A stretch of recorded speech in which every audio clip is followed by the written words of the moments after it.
long, long ago when the gods were much younger.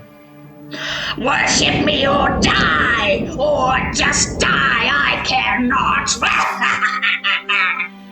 My lord, might you not spare these mortals? They have done nothing wrong. Silence! You are not permitted to speak unless I deem it so. You serve and die at my pleasure. I am the mighty god of death. All live or die at my slightest whim. Yes, my lord. But are you not tired? Do you not thirst? Come, let me bring you this fine wine. Even as the Raven Queen pours the drink, she lets unthinkably deadly poison drip from her ring into the cup. Here, my lord. Drink. Drink deep. You deserve all that comes to you. Yes, What? Poison? You shall die! You shall... No, my lord. I take your throne. I take your mantle. I take your place as the god of death. I serve you no longer, and none shall remember you. From this day forth, death shall come as fated. Undeath shall be opposed, and the natural order will reign on the material plane. But just this once, I'll take pleasure in a death. So die, death god. Die. Can we get a round of applause, please? My God, that was fantastic. Well done to all three of you, actually. Good job, Riley. That was really good. That was really, really good. Chafing Armor Podcast, episode 152. 3 failed saves.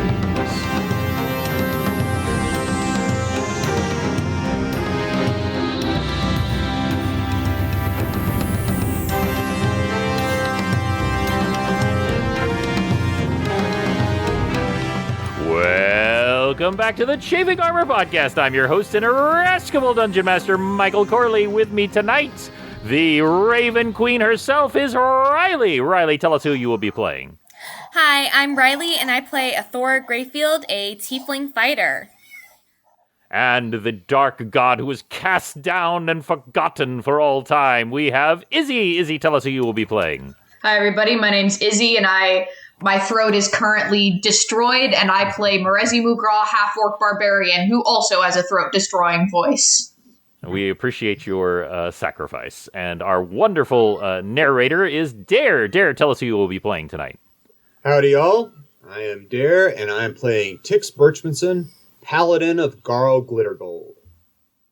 And also, who played guard number 1, who had no lines, is James. James, tell us who you will be playing. I was working on my voice and everything. Hi, hello, my name is James, and I am playing Penton Chalice, Spell Scale Sorcerer. Wonderful. And finally, actually, this was, you were actually playing Distant Bells. He was sneaking at the time and doing it very, very good. He had traveled through time. Is Lee. Lee, tell us who you will be playing. G'day, everybody. My name is Lee, and I will be playing Distant Bells, the Kenku rogue, who is currently experiencing plush syndrome. Speaking of currently experiencing, I believe that I only figured this out after the episode had ended, but I noticed that Merezi, at the end of the last episode, had 7 hit points, and of course that is out of 120, including 16 temporary hit points. So Merezi is currently afflicted with dying.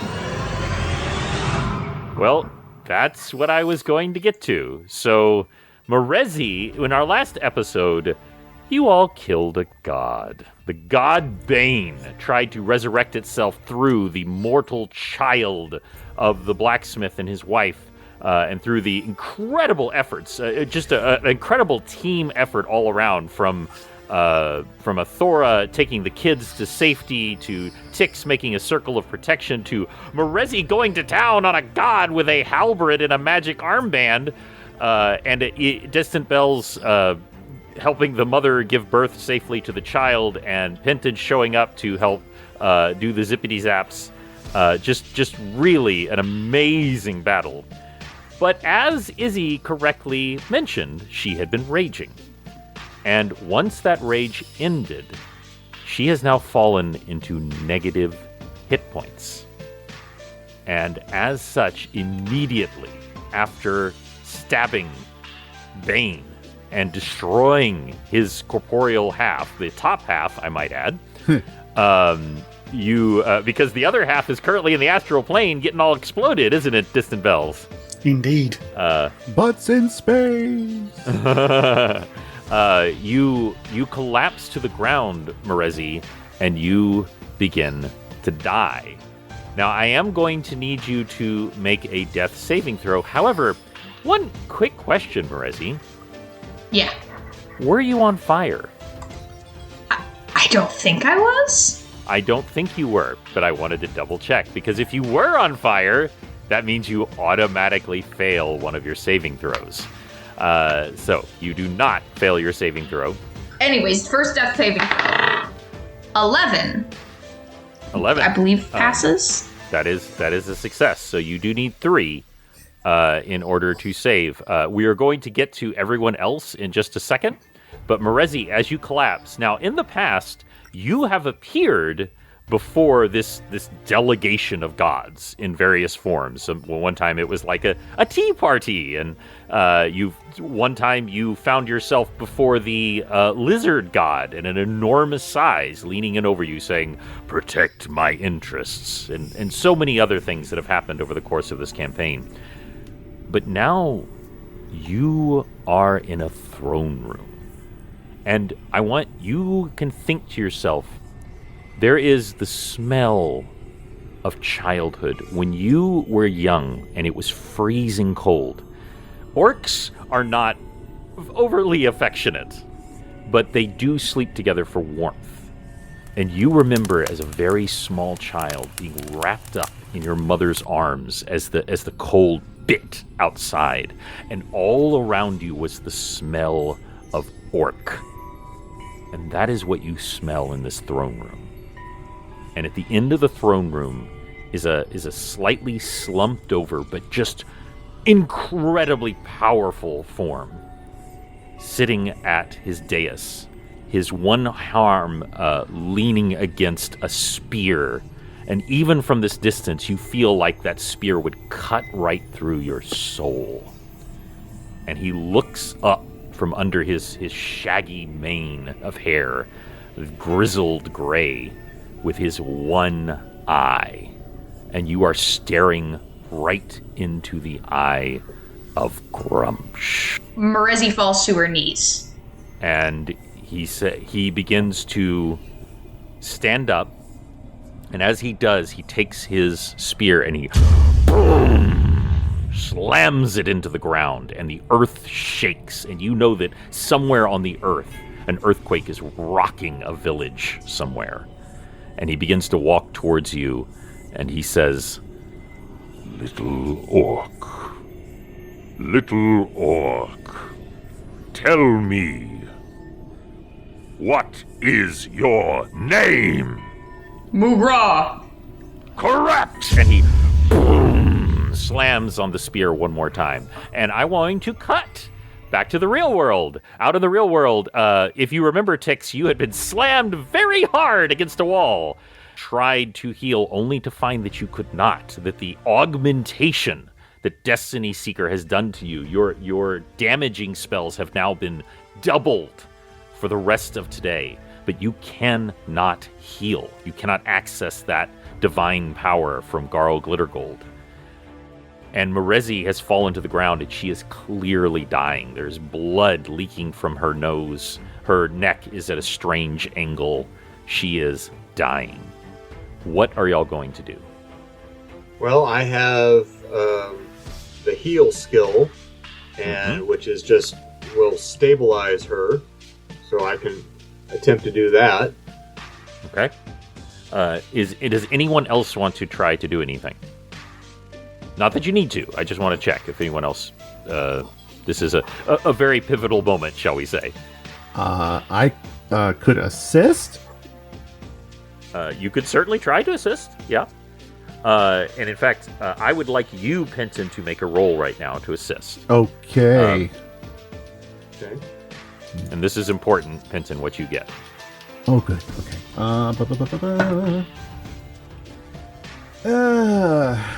It's a 13. 13. That is actually enough to assist. And the reason I needed you to roll for that is because Tix, you are actually at disadvantage to do a heal check right now. This ability is affecting you that much. However, with Penton helping you, those cancel each other out, and so it is a straight roll. Okay. So I would like you to now make that roll to try to stabilize Morezi. Okay, it's a straight roll plus 9. Do you have a healer's kit? I don't know. I if do you have a healer's kit. Oh, good. So that's being plus 2 on top of everything else. Yeah. So that'll be plus 11. And that's a natural 1. Oh, no. What? Yeah. You make her worse? Yeah. So, with a natural 1, she has failed another saving throw. So that's one success and 1 failure. Mm-hmm. And we cut back, and you actually feel it, Tix, that it's like your fingers are like stiff and unflexible, and it's like your natural healing ability, even without the blessing of Garglittergold, you are trained in the skill of healing. Yes. And it's fighting you right now because all your body wants to do is kill. And even as Penton, as you're trying to assist, you look down and he looks up at you in frustration, and Tix's eyes are glowing red. Like, not glowing like shooting out embers, but like there is a pulse of coal of dark red like resonating in his eyes right now. Beep. And we cut back to you, Morezi, and Grumsh is moving towards you. As he walks towards you, there are 2 huge hounds coming up beside each side of him. And you could see him better in the dim torchlight. He is injured. Like, he has some pretty nasty gashes at his side, but he is so powerful as he comes towards you. And again, he slams his spear onto the floor. You know that somewhere a mountain has the top of the mountain is literally slid off and fallen into the abyss below. And he says, Mugra, tell me, are you orc? Are you human? I'm an orc, she says, and wipes her nose, which has red blood instead of green. And he comes closer, and he grasps you by the neck, and you feel the pain where Bane tried to literally pull your head off. And he pulls you up to his eye level, looks you right in the eye, and he goes, No! I was asked to bring a champion, and I asked your brother, and he failed me. I needed someone who could do what no one else could do. I needed someone who could walk the line between orc and man. You are orc, Mugra, but you are human too, and I need both if you are to succeed. Brings you up close, and his burning eye literally is your skin is boiling under his gaze.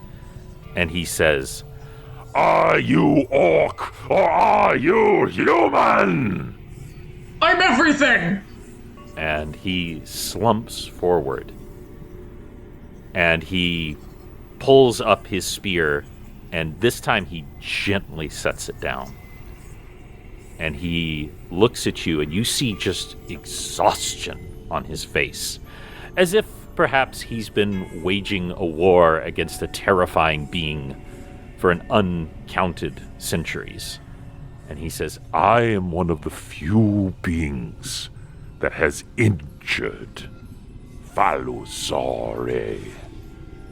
You, my champion, I choose you to finish what I have started. Finish this, Mugra. Finish him. Do what I cannot outside of the material plane. Do what your ancestors call in your blood. Do what your pathetic human side calls as well. Be my champion.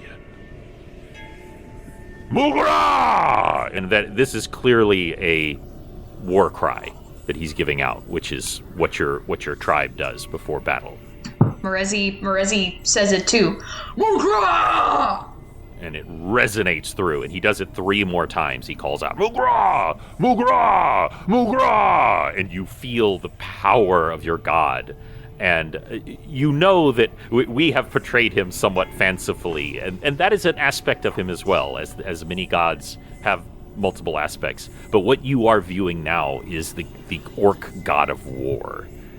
And he is calling you to battle, and he is calling you to win, and I need you to make another death saving throw. That's a 17. That is a success. And 2 successes now. Mm-hmm. Back in the real world, Tix, you are fighting to save your patient. She coughs blood. Her neck twitches, and blood oozes out from her ears. And you can try to stabilize her again. If you Okay, let's try and stabilize her one more time. I will assist. And Penton, I don't mean to make you roll again, but Penton, tell me, what would you do to help him? At this point, seeing the condition he's in, I would actually lay my hands on his and help to guide him, if at all possible.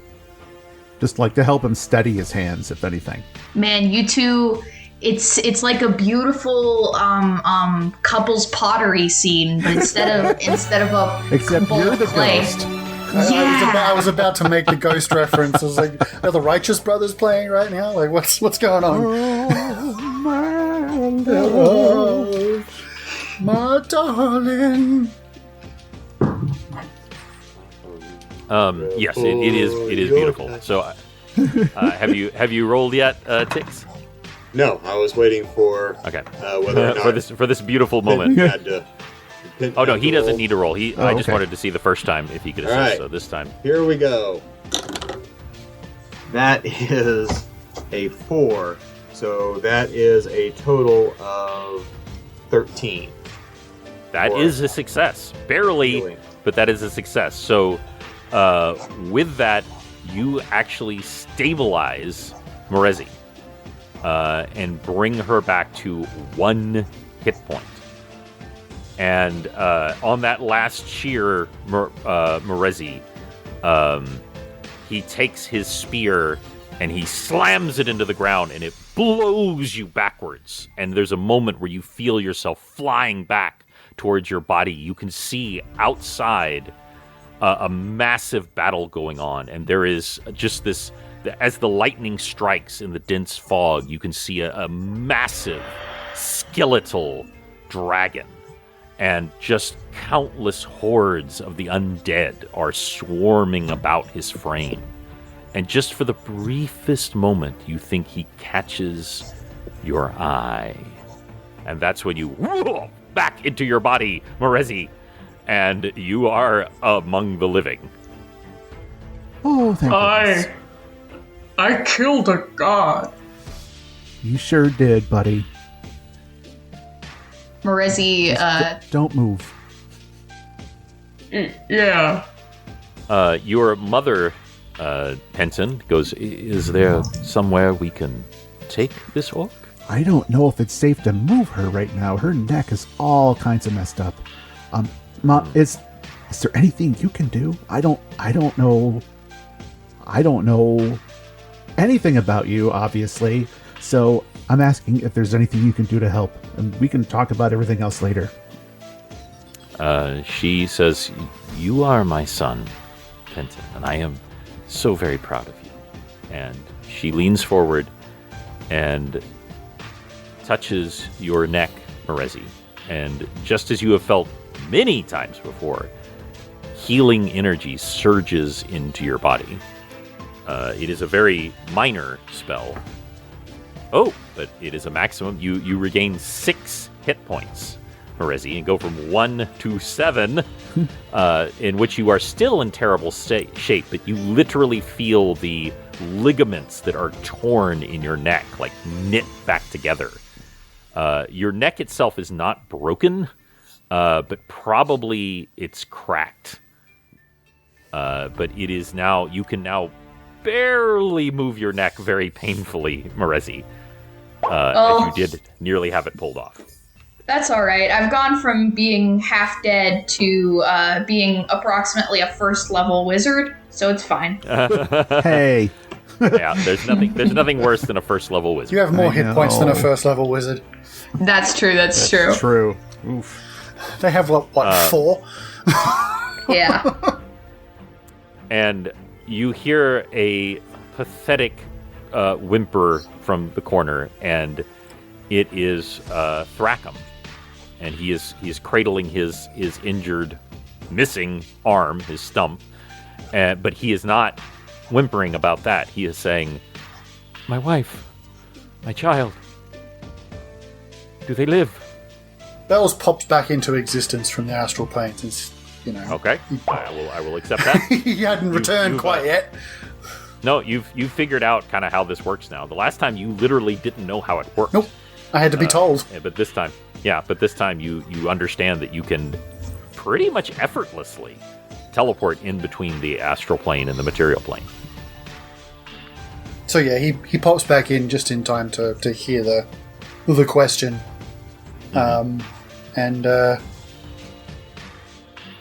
just says she's back at the candy store. Wait, that's not what it is. It just has candy in it.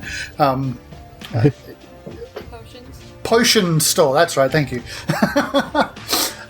She's back at the potion store. Your healthy baby girl? Yeah, it was a girl. Was born just a few minutes ago. She appears to be in safe hands. This is neither here nor there, but you will find out later that she has chosen to name the child Belle. Oh. Aw. Yeah. Oh, so sweet. After a certain someone. Yeah. Just an FYI. But he with that knowledge, he collapses to the ground and is semi unconscious. He's you actually were able to heal him earlier, Tix, but when you accessed the power of the blade a second time, that is when it truly kicked in. You did save his life by healing him the first time, so that was nice because he was literally bleeding to death. The two children are pretty freaked out, but they seem to more or less be okay, other than being banged around a little bit.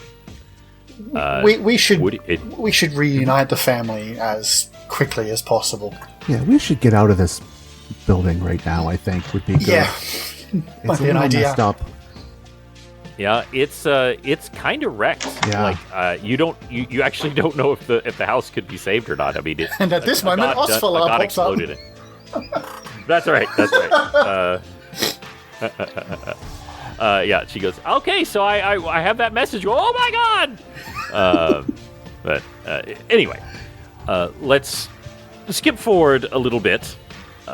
You can go or do whatever you want. You can certainly take the family to the potion shop, to Potions Are Us. Which legend has one of the potions is the previous owner. We should do that because we still need to discuss the the remains for the potion thing. So Also, healing potions. yeah, that too. Well, they certainly will have healing potions there, or at least very likely they will have healing potions there. Since our healing machine is currently on the fritz. You can speak to Galen Bay, and Distant Bells was even working out a deal with her. I think Morezi, as quietly as possible, slips off from the party when they leave the house and go towards the potion shop, and is heading towards any sort of inn. I assume that we've been here a while now, that she probably has seen an inn before and knows where to go, like a tavern. Mm-hmm. Mm-hmm. So let me know if you want me to roleplay that now or later. But she is intending to acquire grog and a long rest in a bed that does not involve chicken huts or any disturbances. Okay. There is a inn and tavern called the Golden Whistle, and, with a very fake golden whistle dangling from the front that every once in a while catches the wind and does a little kind of sound. And you can certainly go inside and purchase any beverage of your choosing. My character sheet says I have 7 gold, just like that. I guess at some point I picked up by myself. I assume that that would cover mead and a room. It would not be that much. It would be less than that. It would at the very most would be like 2 gold, and probably it's not even. You can get a bath and a room and what you need to eat with a gold piece, depending on where we are, actually. But yeah. This is a slightly nicer town, but it's not an amazingly nice town. So a gold piece will take care of all of that. Yes, I'm going to mark that down. I'm going to say that Morezi has a silent drink and a long bath and a long rest. Okay. She falls asleep and is dreaming. I want you to know that at some point you actually dream about the prologue that you read earlier. You actually see in your mind that play out, the Raven Queen poisoning this nameless death god who has been cast down and forgotten, and his name is stricken from all knowledge, and she has become, took his place as that pantheon's death god. That's right. Whereas the Raven Queen is all about balance. She is about natural death and not forcing death, and especially not unnatural death, like preserving your death, like, say, becoming a lich, which is exactly why she employed things like the Dullahan to find creatures of undeath and destroy them. So, anyway, you while you are dreaming of these wonderful, pleasant things, let us go back to Spells Are Us, where Galen Bay is there, tending to the mother. The close sign is on, but obviously you can knock. And she's tending to the mother and the child, and giving the mother some healthy potion of just vitality, free on the house. Oh, that's nice of him. Galen seems like a nice person, but she also needs to make a living. But Distant Bells was in discussion with her about a certain deal. Yes. Bells will sort of turn to the rest of the party and just go, I may be able to get you everything you've asked for, and a bit more for myself as well. In return, Galen wants the body of the thing we killed earlier. And it is up to us where it goes. Thing. Well, I'm okay with that. The aboleth. That's the one. He turns to Galen and says, as long as that wizard gets nothing you make from this. Nothing. She goes, oh, yeah, I hate that guy. That's fine. Good. He's a jerk. I hate that guy. No, he's up in his tower, just like, look at me, I'm withered. Bells chuckles. But yeah, he's just like, is everyone okay with that? I mean, the alderman did say it was up to us what we did with the body, but... Oh yeah, for sure. She can apparently make... everybody. He's busy having an argument with an axe. He has an axe to grind with his axe. Hey-o. So, before you appears, Tix, the form of your previous axe's owner, the drow paladin, the dark paladin in her armor, and her eyes are glowing a deep, deep red, and she has a slight smile on her face, and she goes, admit it, you were very powerful. Not when I needed to be, and in the wrong context. This may be the last time for you, and I may be looking for a good mace or something. Now, I understand you're upset, and I apologize. In the heat of the moment, I didn't think to tell you the exact terms, but now you know. Now you know, and now you can reserve this power for when you truly need it. I'm thinking about having you ground down into a magnet. You are very, very upset, Birchmanson. I know dwarves that will use you as a can opener. How would you like to open anchovies for the rest of your days? There are very dark days ahead, Bert. Especially if you're in a closet. I have sat in darkness for centuries. Time means nothing to me. Well, we will not be relying on your power again. You will be at the service of Garl Glittergold, and we will not be augmenting my attacks with your specialness again. As you wish. I will not do so without your permission. You have my word. And so everybody is watching this back and forth as, Tix is holding the axe in front of him, yelling at it, and nobody else can hear it. So he looks like a madman. So I'm sure Bells is slowly edging away. Bells is just shaking his head like he's at it again.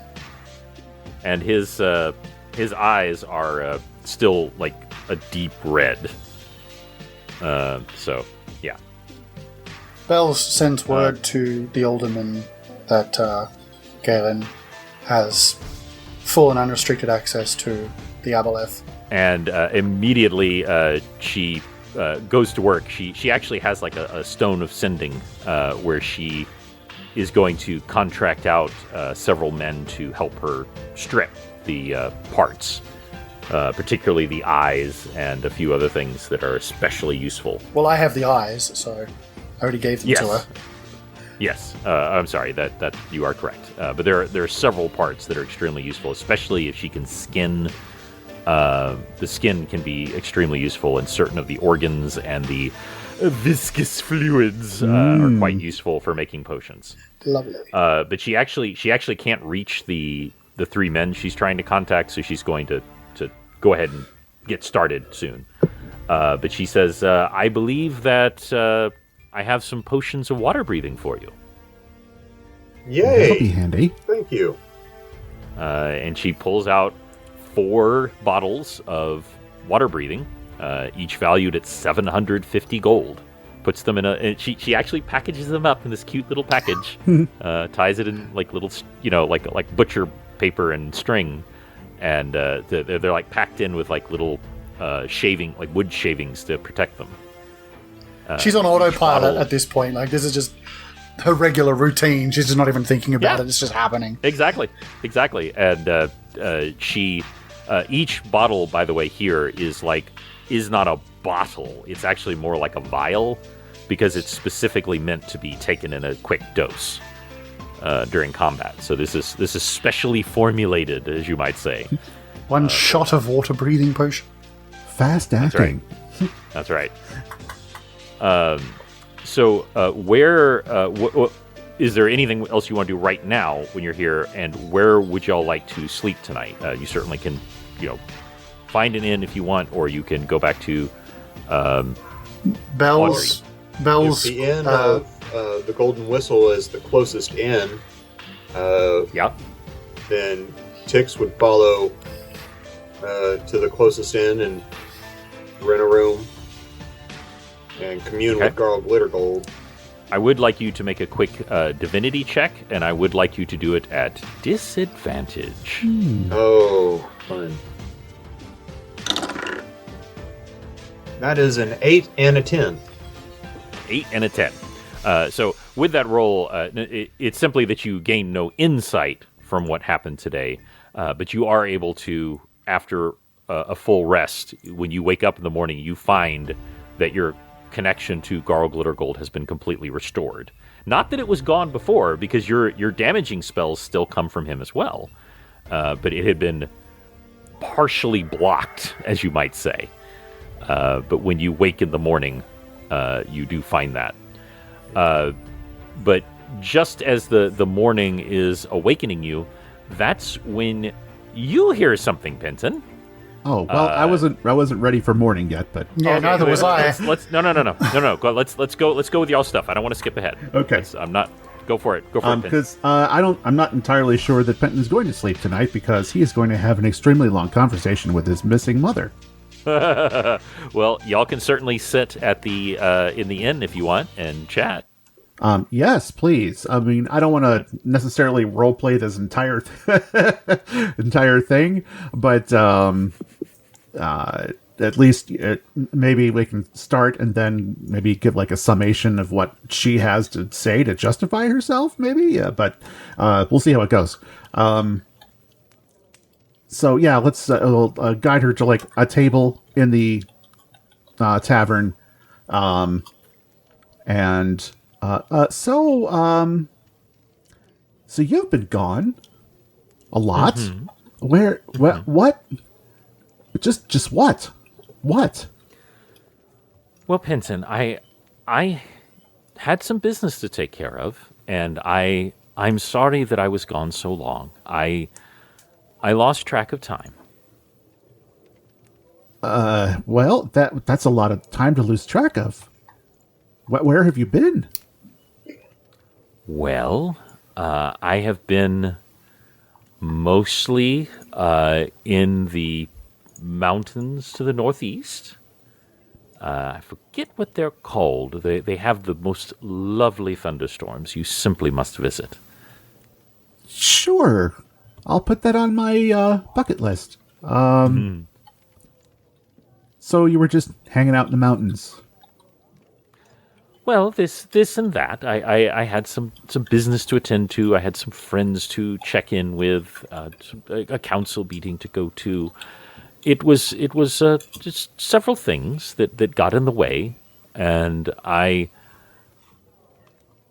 am sorry that I was gone so long. I genuinely did not realize that long had passed. That's, well, okay. I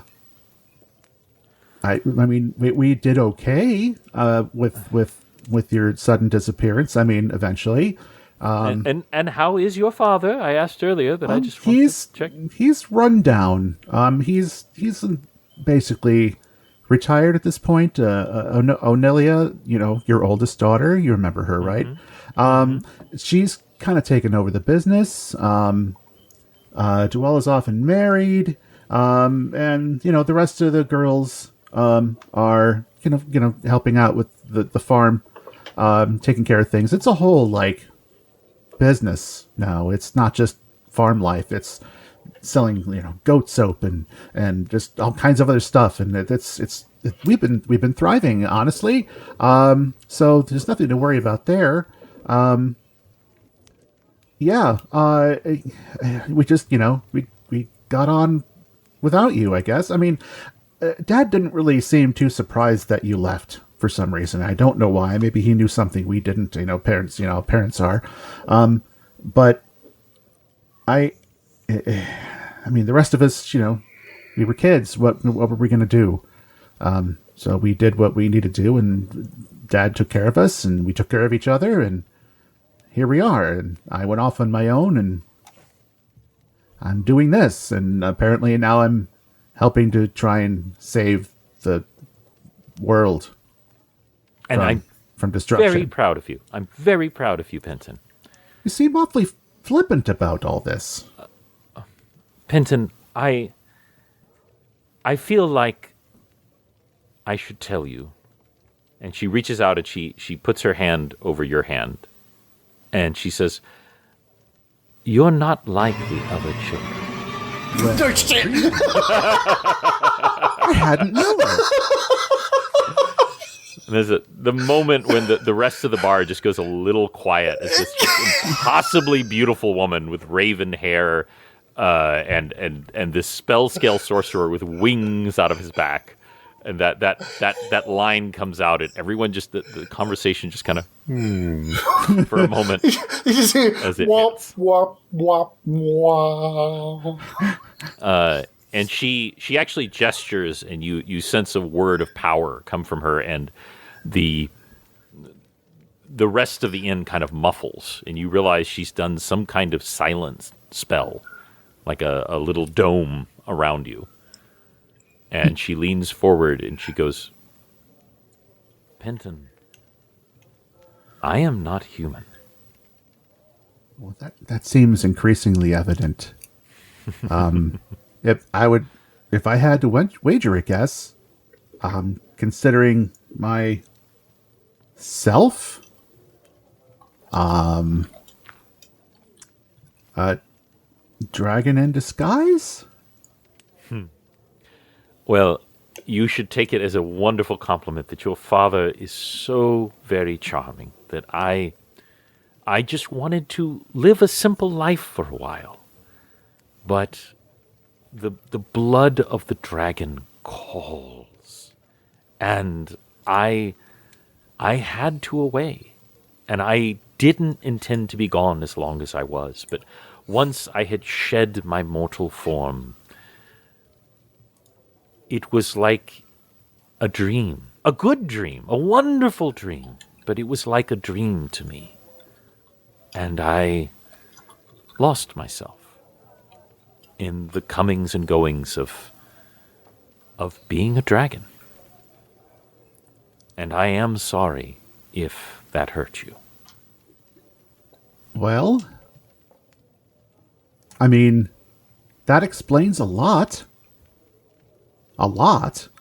I've had a few dealings with dragons here and there. Time doesn't seem to mean much when you live for millennia, potentially. I have to know how. Do you know how old you are? Just out of curiosity. It is impolite to ask a lady her age. You're not a lady. Oh, that is rich. She's still your mother, Penton. As of the last spring, I am 672. Oh, So, cool. not that old. Not that old. She's still a baby in dragon years. Yeah. So, all this notwithstanding, you understand the situation where you're in it all. I mean, I haven't really had a chance to explain much. But like I said, we're trying to save the world from an undead lich god? Dragon lich god creature? I don't know if you're familiar. In dragon circles, you might have heard of him or something. Dragon circles. I'm sure that's a thing. But he's trying to destroy everything, and we're trying to stop him. And we have to try and get this staff and fix it and make it go.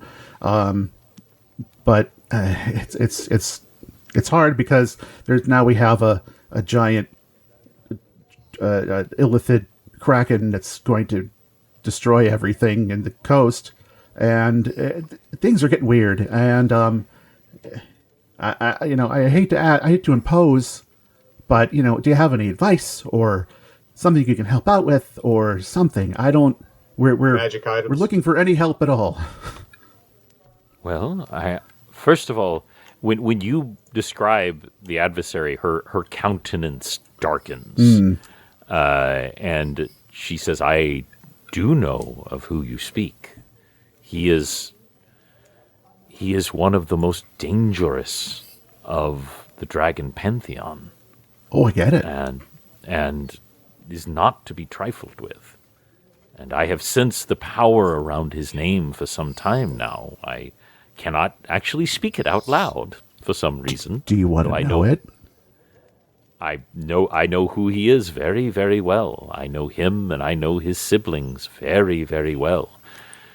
Not personally, of course, but with the possible exception of Tiamat, he is incredibly dangerous. And I am, again, very proud of you that you have set yourself against such an opponent.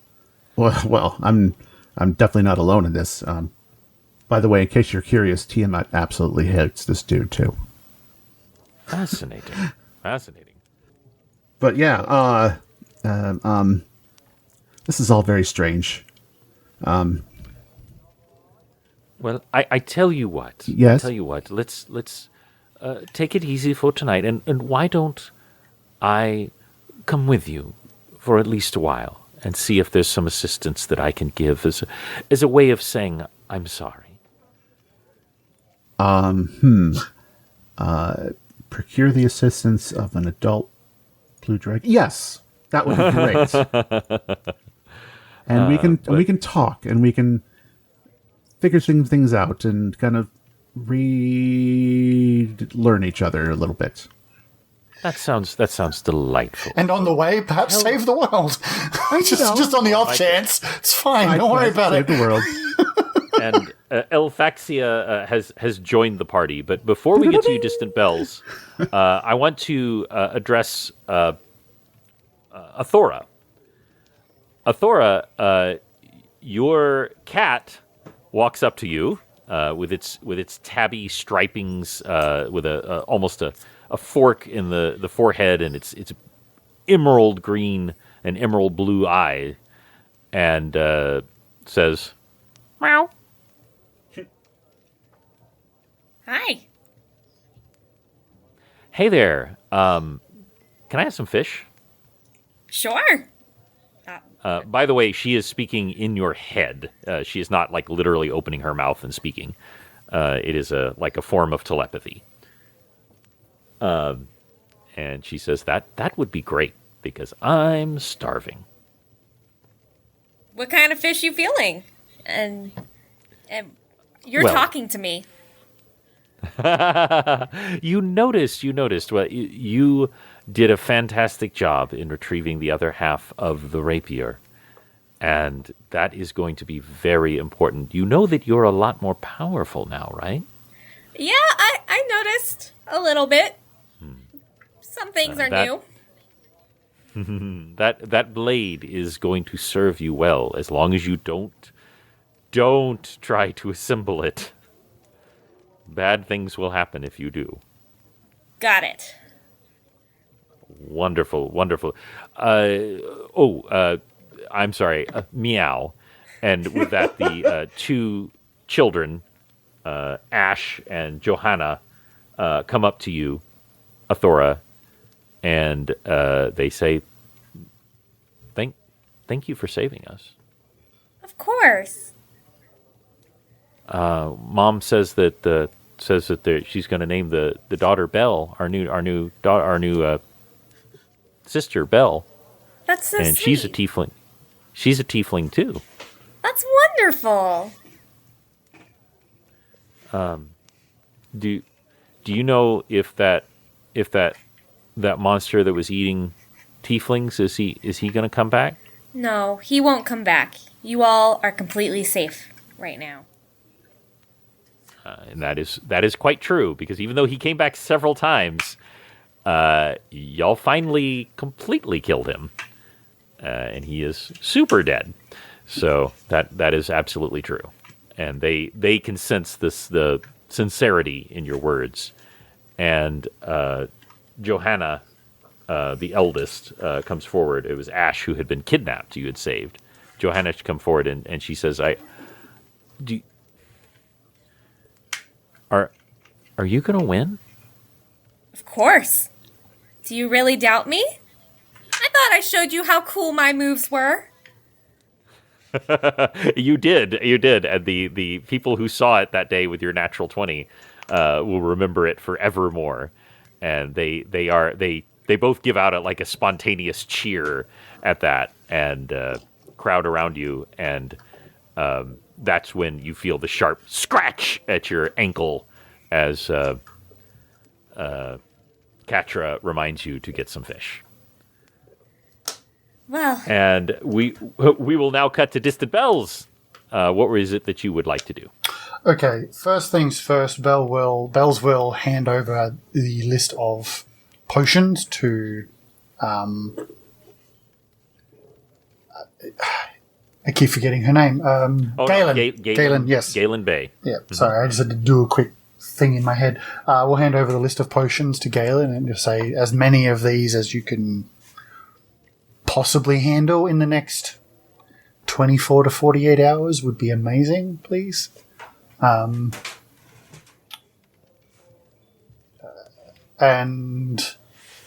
after that, he would like to go to the aldermans and ask for news of the outside world, because it has been a while. We've been here for a while, and we haven't really heard much, and there's a lot more going on than we know about. It's been a while. Because, we've been kind of intense here, but the whole world is kind of at risk.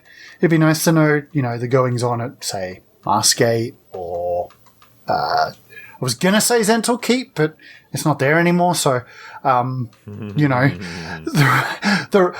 news about the destruction of Zental Keep, if that's had an effect on it. I mean, an entire city just vanished.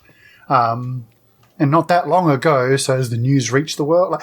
All that kind of stuff, because it would be kind of important to know that, just in case someone's declared war somewhere they shouldn't have, that we may have to step in on, because that's what we do now, apparently. A very interesting thing that you said. Very interesting indeed. She says that she can make quite a few of these. She's a very skilled potion maker, but she says, I am going to need a little more cash if I'm going to make all of these. I mean, even with the aboleth, that was really the deal for the potions, and I can give you a little credit towards this because it's really valuable, but I need a little bit more if you want me to make these, is what I'm saying. At this point, Bells is just going to hand over as whatever he's got. Okay.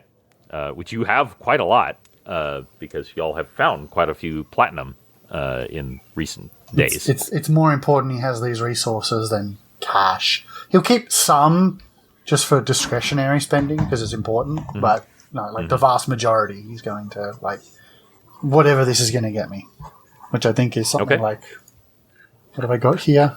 I mean, just scroll up. Okay, yeah, I've got a fair amount. Plus the aboleth eyes that I gave her.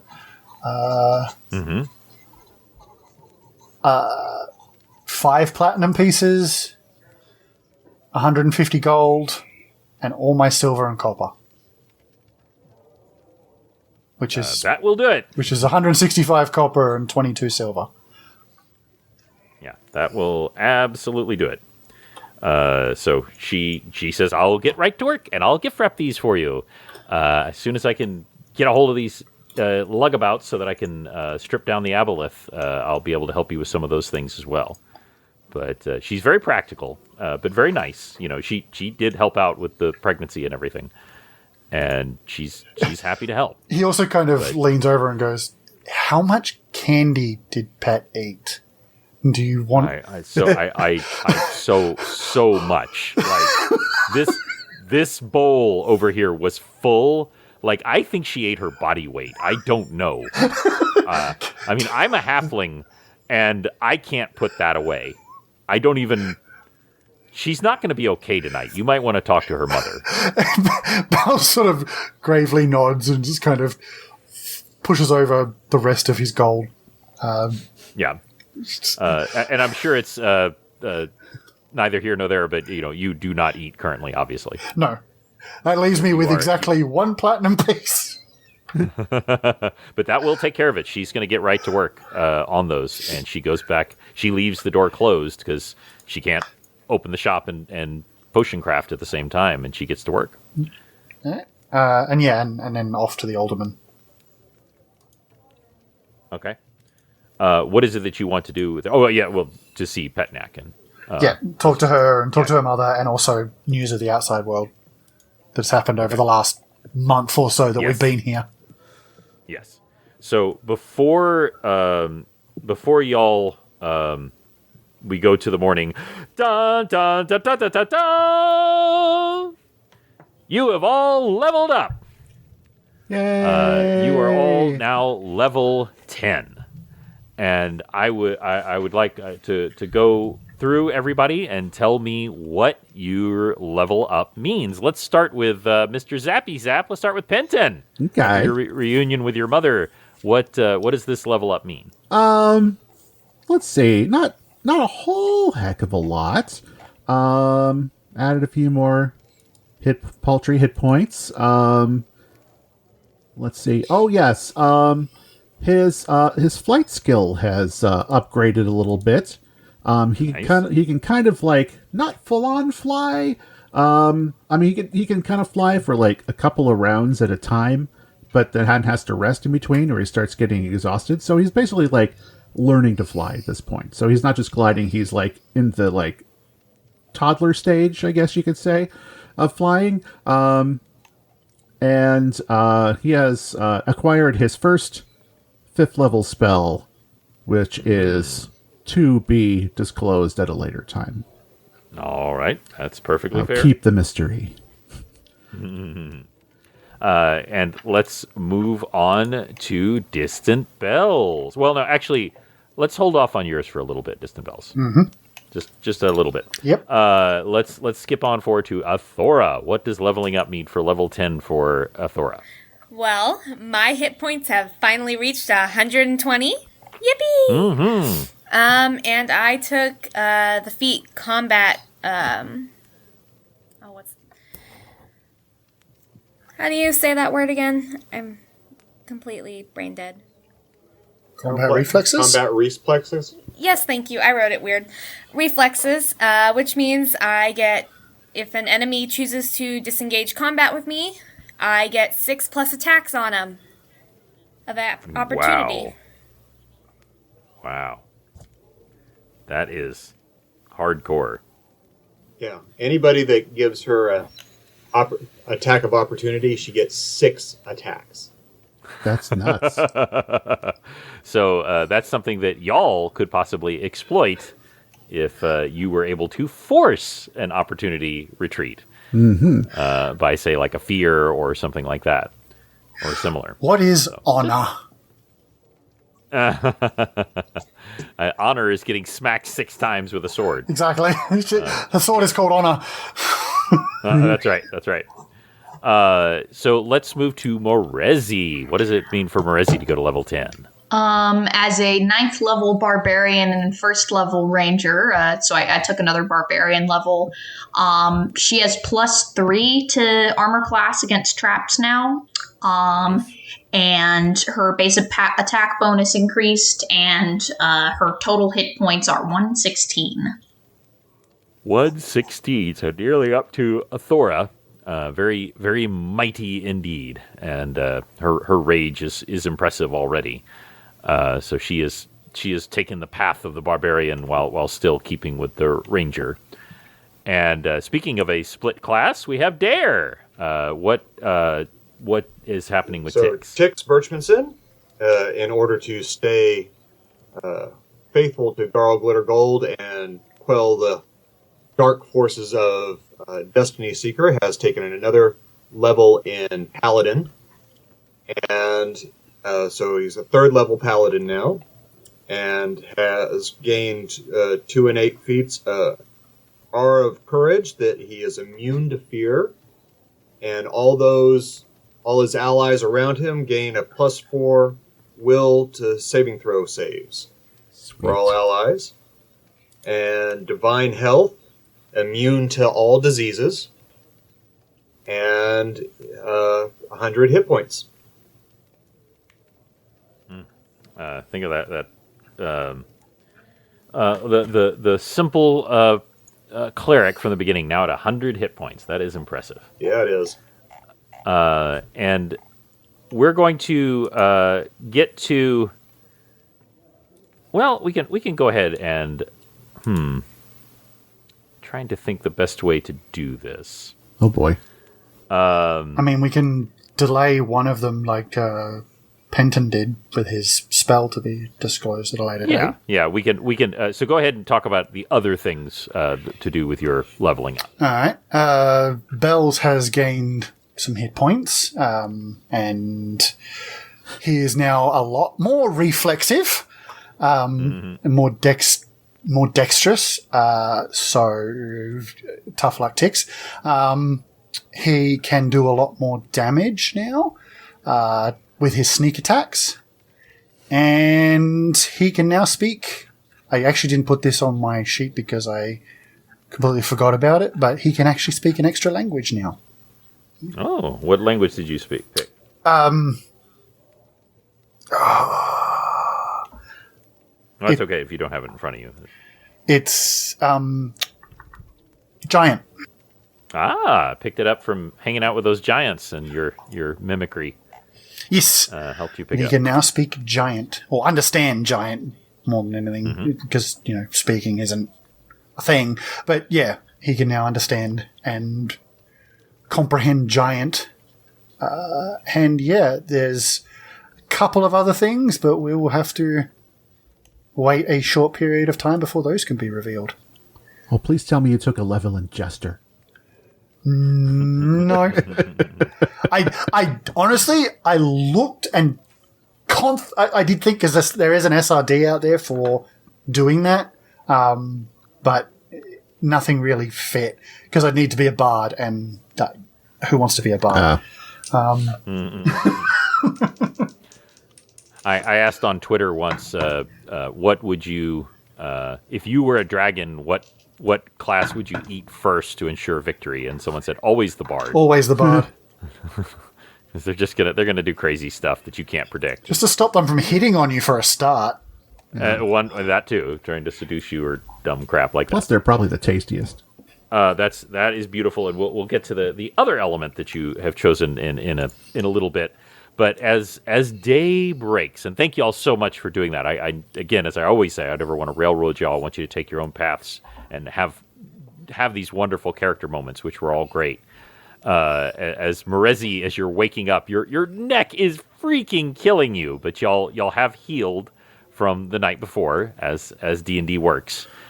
And Penton, as you are meditating and gaining your spells today and meditating on Bahamut, you hear a voice in your head. It's a voice you've come to know quite well just recently. It is the voice of Audrey 3. And it is saying, "Land sakes, take your hands off me!" Whoa. And that's where we'll end. Chafing Armor, episode 152. Great job, everybody. Yay. Not our precious Southern Belle. Oh. Great job. I'm so glad this was a nice breather episode after that just insane combat of the previous episode. So yeah. I'm glad y'all all got that. It was good to get a lore dump on Penton's backstory and Yeah, it was. and Tix's lover's tiff with his axe. Merezi canonically cleaned her body for the first time in Chafing Armor history. Yes, Merezi finally had a bath. Oh man! Far as we know. Well, that is fantastic. Well, if y'all want to check out some more wacky craziness, you can go to our Patreon, which is just patreon.com/Chafing Armor. I'm posting a lot of silly stuff there. I'm going to be putting up some of the cold intros and wacky outtakes and things like that. So come on and check that out and have a lot of fun with us there. But thank you all for playing. Thank you. Thank you all. Thank you. It was a great time. And everybody else, y'all have a wonderful evening. And until we talk to you again, we will roll with you soon.